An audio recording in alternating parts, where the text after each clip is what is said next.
హైదరాబాద్ నగరంలో ప్రమాణాలు పాటించని బ్లడ్ బ్యాంకులకు డ్రగ్ కంట్రోల్ అధికారులు షోకాజ్ నోటీసులు జారీ చేశారు. ఇవాళ నగరంలోని బ్లడ్ బ్యాంకులపై డ్రగ్ కంట్రోల్ అధికారులు మెరుపు దాడులు చేశారు.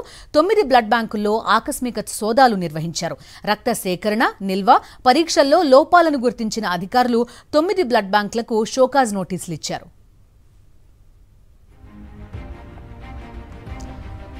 పూర్తి డీటెయిల్స్ అందిస్తారు మా కరెస్పాండెంట్ సాయి కిరణ్. చెప్పండి, ఎలాంటి లోపాలు ఉన్నాయి? నిల్వ, అదేవిధంగా ప్లాస్మా, రక్తం, వీటి నిల్వలో ఎలాంటి జాగ్రత్తలు తీసుకోవాలి? వీళ్ళు ఏం చేయట్లేదు.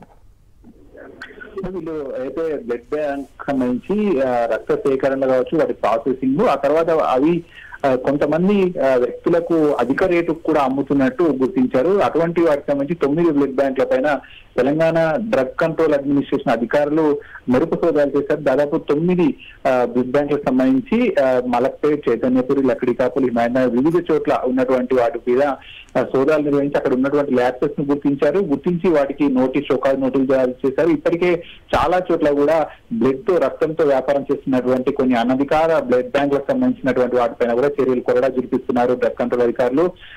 బ్లడ్ ను సేకరించడం, అయితే బ్లడ్ బ్యాంకుల పేరుతో సేకరించి ఆ తర్వాత ప్లాస్మాను, బ్లడ్ ను వేరు చేస్తూ అయితే వారు కొంతమంది వ్యక్తులకు అమ్ముకోవడం, కొన్ని హాస్పిటల్లకు అమ్ముకోవడం, ఈ విధంగా చేస్తున్నారు. కాబట్టి వరుసగా సోదాలు చేస్తున్నారు. అందులో భాగంగా కొన్ని బ్లడ్ బ్యాంకులలో ఎక్కడైతే ప్రాసెస్ సరిగా చేయట్లేదు, అధిక ఛార్జీలు వసూలు చేస్తుందో వాటిలలో సోదాలు చేసి ఇక్కడ షోకాజ్ నోటీసులు జారీ చేశారు.